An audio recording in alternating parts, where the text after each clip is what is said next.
మీకున్న సిలబస్తో పాటు economic survey కంప్లీట్గా మనం చదివేసేయాలన్నమాట. ఓకే, మీరు గమనించండి, రీసెంట్గా హిండెన్బర్గ్ వాళ్ళు SEBI chairman conflict of interest ఉంది, అదాని గ్రూప్లో స్టేక్స్ ఉన్నాయి అన్నారు. There is a term called conflict of interest. ఆ కాన్ఫ్లిక్ట్ ఆఫ్ ఇంట్రెస్ట్ అనే టర్మ్ మనం జనరల్గా సెబీ ఇష్యూస్ అనగానే ఎకానమీ అనుకుంటాం. It also comes under ethics. ఆ కాన్సెప్ట్ మనకి ఎథిక్స్లో కూడా వచ్చేస్తుంది. కాన్ఫ్లిక్ట్ ఆఫ్ ఇంట్రెస్ట్, మాల్ఫీజన్స్, ఇట్లాంటి పదాలు మనకి ఎథిక్స్లో కూడా ఉంటాయి. ఓకే, డెరిలిక్షన్ ఆఫ్ డ్యూటీ, ఇలాంటివన్నీ వర్డ్స్ ఆ కేసులో వాళ్ళు వాడిన వర్డ్స్ అన్నీ ఉంటాయి కదా, ఇంటర్ప్రిటేషన్స్ వచ్చిన వర్డ్స్ అన్నీ కూడా అవి ఎథిక్స్లో కూడా చాలా ఇంపార్టెంట్ అనమాట. సో అవన్నీ కనెక్ట్ చేసుకోగలగాలి మనం. అలానే మీరు ఎకానమీలో చూస్తే కనుక స్విగ్గీ వాళ్ళు ఐపీఓలోకి వెళ్తున్నారు. ఆ ఐపీఓకి సంబంధించి వాళ్ళ ఆ స్టోరీకి సంబంధించి గిగ్ ఎకానమీ అనే కాన్సెప్ట్ వార్తలో ఉంది. Gig workers, gig economy, gig workers అనే కాన్సెప్ట్. అలానే మనకి ఎకానమీకి సంబంధించి కనుక చూస్తే వరల్డ్ వైడ్గా రెసెషన్ వస్తుందేమో అనే ఒక ట్రెండ్ కూడా బయలుదేరుతుంది. అన్ఎంప్లాయ్మెంట్, లే ఆఫ్, వరల్డ్ వైడ్గా నిరుద్యోగం పెరిగిపోవటం, ఉద్యోగాలు తీసేయటం, ఇండియన్ స్టూడెంట్స్ ఫారెన్ వెళ్తే వాళ్ళకి అంత ఫెసిలిటీస్ ఇప్పుడు లేకపోవటం, ఉద్యోగాలు రాకపోవటం, చాలామంది వెనక్కి వచ్చే ఆలోచన చేయటం, ఇవన్నీ కూడా మనకు ట్రెండ్ కనిపిస్తుంది అనమాట. సో ఎకానమీని కేవలం బుకిష్గా కాకుండా, అంటే మన దానిలో ఎంఎస్ఎంఈస్ ఎలా ఉన్నాయి, మనకు సంబంధించి ఇండియన్ స్టాక్ మార్కెట్స్ ఎలా ఉన్నాయి, దానికి సంబంధించిన రెగ్యులేషన్స్ ఏంటి, కాంపిటీషన్ కమిషన్ ఆఫ్ ఇండియా రీసెంట్గా ఎవరికి నోటీసులు ఇచ్చింది, ఇవన్నీ బేసిక్స్ మనం చదువుతుంటాం. దానికి వాల్యూ ఎడిషన్ చాలా ఇంపార్టెంట్ అనమాట. ముఖ్యంగా Livemint, Business Standard, Economic Times, ఇట్లాంటి న్యూస్ పేపర్స్ అట్లీస్ట్ రోజుకి ఒకటైనా తిరగేస్తూ ఉండాలి. అప్పుడు మనకి ఎకానమిక్ ట్రెండ్స్ అర్థమవుతుంటాయి. సో అదేవిధంగా గోల్డ్ ప్రైజెస్ విపరీతంగా పెరుగుతున్నాయి. వరల్డ్లో trend, there is a continuous rise in gold prices అనమాట. అలానే రూపీ డాలర్ ఎక్స్చేంజ్ రేట్ ఎంత ఉంది, and all time hit forex reserves, మన ఫారెక్స్ రిజర్వ్స్ కూడా టాప్లో ఉన్నాయి.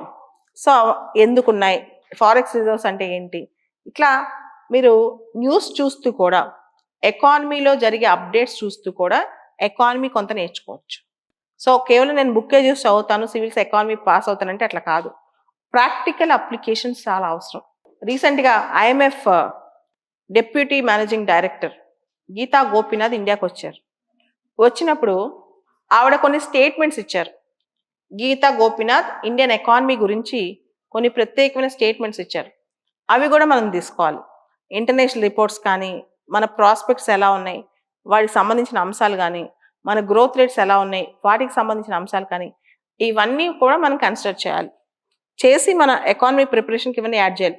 జస్ట్ పైన నేను చదువుతాను అయిపోద్ది, టైప్స్ ఆఫ్ అన్ఎంప్లాయ్మెంట్ ఏంటి, టైప్స్ ఆఫ్ ఇన్ఫ్లేషన్ ఏంటి, ఇలా కాదు.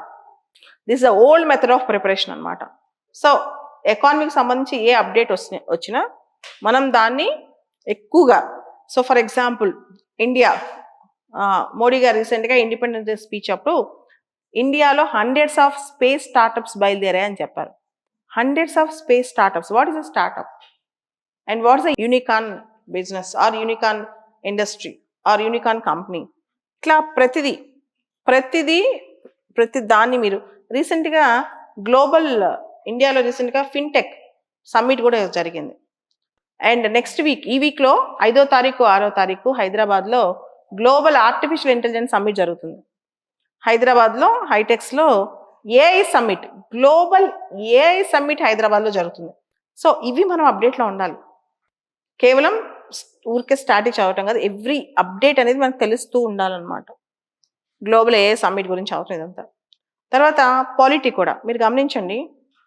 రీసెంట్గా కర్ణాటకలో ముడా స్కామ్లో గవర్నర్ సీఎం ప్రాసిక్యూషన్ కోసం పర్మిషన్ ఇచ్చారు.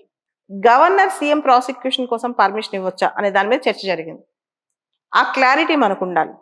అదేవిధంగా జమ్మూ కాశ్మీర్ ఎలక్షన్స్, హర్యానా ఎలక్షన్స్ వస్తున్నాయి, వీటిని మనం స్టడీ చేయాలి. ఆ తర్వాత ఢిల్లీ ఎలక్షన్స్, మహారాష్ట్ర ఎలక్షన్స్ కూడా ఇప్పుడు నెక్స్ట్ వస్తాయి.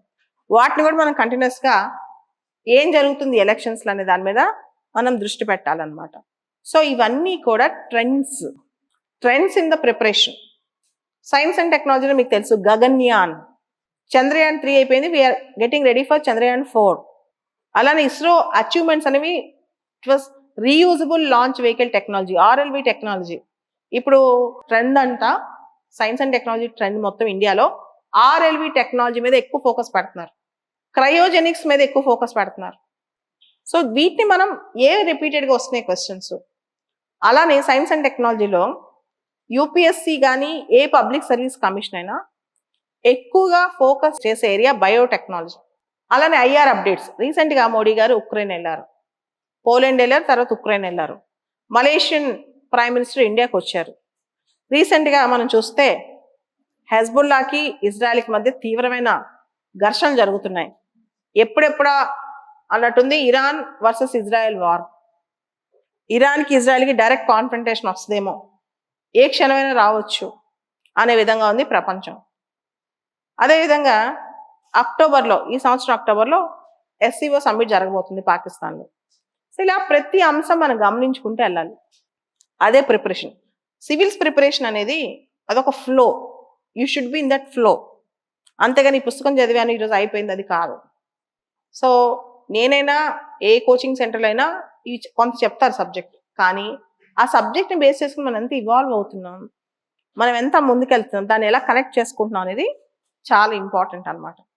దాన్ని మనం చాలా జాగ్రత్తగా క్రూషియల్గా మనం సెట్ చేసుకోవాలి. సో మన మొత్తం ప్రిపరేషన్లో కంపల్సరీ చేయాల్సింది 100%. నీకు కమ్యూనికేషన్ డెవలప్ అవ్వాలన్నా, రైటింగ్ ప్రాక్టీస్, సెంటెన్స్ ఎలా రాయాలి అనే దాని మీద క్లారిటీ రావాలన్నా, విషయ పరిజ్ఞానం అంటే నాలెడ్జ్ పెరగాలన్నా, అప్డేట్లో ఉండాలన్నా, ఏది చేయాలన్నా news paper reading is compulsory. ఎవరని చెప్పినా సరే న్యూస్ పేపర్లు చదవాల్సిందే. దానివల్లే నీకు ఒక బ్రాడర్ పర్స్పెక్టివ్ డెవలప్ అవుతుంది. రోజు అప్డేట్లో ఉంటే నీకు ఆ పర్స్పెక్టివ్స్ డెవలప్ అవుతాయి. లేకపోతే నువ్వు సబ్జెక్ట్ ఎంత చదివినా రాయటానికి పర్స్పెక్టివ్స్ డెవలప్ అవ్వవు అనమాట. ఇప్పుడు సెమీ కండక్టర్ మిషన్ గురించి నీకు తెలుసు, ఎవరో టీచర్ క్లాసులో చెప్పారు అనుకుందాం. ఫాక్స్కాన్ గురించి ఫాక్స్కాన్ CEOకి మనం అవార్డు ఇచ్చాము అనేది తెలియకపోతే మనకు తెలియదు కదా, ఫాక్స్కాన్ మనం ఎందుకు ఎంకరేజ్ చేస్తాము.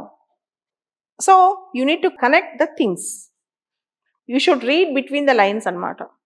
ఆ హ్యాబిట్ ఎప్పుడు వచ్చిందంటే ఎక్కువ న్యూస్ పేపర్ చదువుతుంటే మనకు చాలా ఐడియాస్ వస్తాయి అనమాట, థాట్స్ వచ్చేస్తాయి, ఐడియాస్ వస్తాయి, కొత్త కొత్త థింగ్స్ వస్తాయి. ఇవన్నీ నేను చెప్తున్నాను కదా, ఒక్కొక్క టాపిక్. ఫర్ ఎగ్జాంపుల్ నిన్న నేను డిజిటల్ భారత్ నిధి అనే టాపిక్ తీసాను. డిజిటల్ భారత్ నిధి చాలా ఇంపార్టెంట్. ఎందుకు అది ఇంపార్టెంట్? టెలికమ్యూనికేషన్స్ అనేది ఇప్పుడు చాలా గ్రోయింగ్ సెక్టర్, చాలా ముందుకెళ్తున్న సెక్టర్ అనమాట. ఈ టెలికమ్యూనికేషన్కి సంబంధించి లాస్ట్ ఇయర్ ఒక కొత్త చట్టం చేసాం 2023. అంతకుముందు మనకి USOF universal service obligation fund అని ఒక ఫండ్ ఉండేది. ఎందుకు ఆ ఫండ్ అంటే ఎవరికైతే రూరల్ ఏరియాస్లో టెలికాం సర్వీసెస్ సరిగ్గా లేవో ఆ ఫండ్ ఉపయోగించి ఆ సర్వీసెస్ వాళ్ళకి ఎక్కువ ఇస్తారు. ఇప్పుడు ఆ ఫండ్ని యూనివర్సల్ సర్వీస్ ఆబ్లిగేషన్ ఫండ్ని రీప్లేస్ చేస్తూ డిజిటల్ భారత్ నిధి వచ్చింది. సో డిజిటల్ భారత్ నిధి యొక్క ఏమేంటి? సో ఈసారి మనకు క్వశ్చన్ రావచ్చు, అందుకని చదవాలి. Unless you have that update, telecommunications చట్టం ప్రకారం, కొత్త చట్టం ప్రకారం డిజిటల్ భారత్ నిధి ఉంది, ఆ అప్డేట్ మన దగ్గర లేదనుకోండి, out. That's how you need to get acquainted with the subject. That is how you need to learn the subject.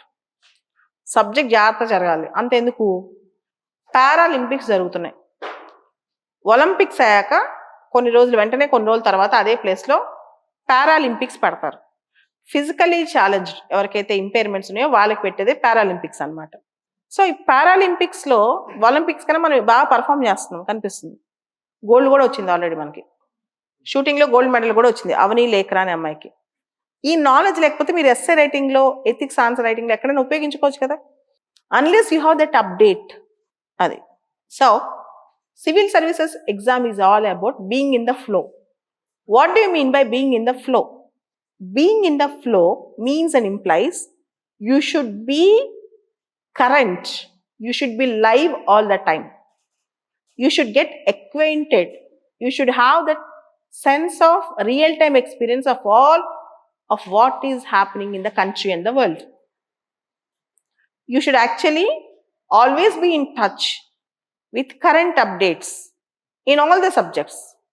It can be polity, economy, science and technology, geography, current affairs, environment, ecology and biodiversity.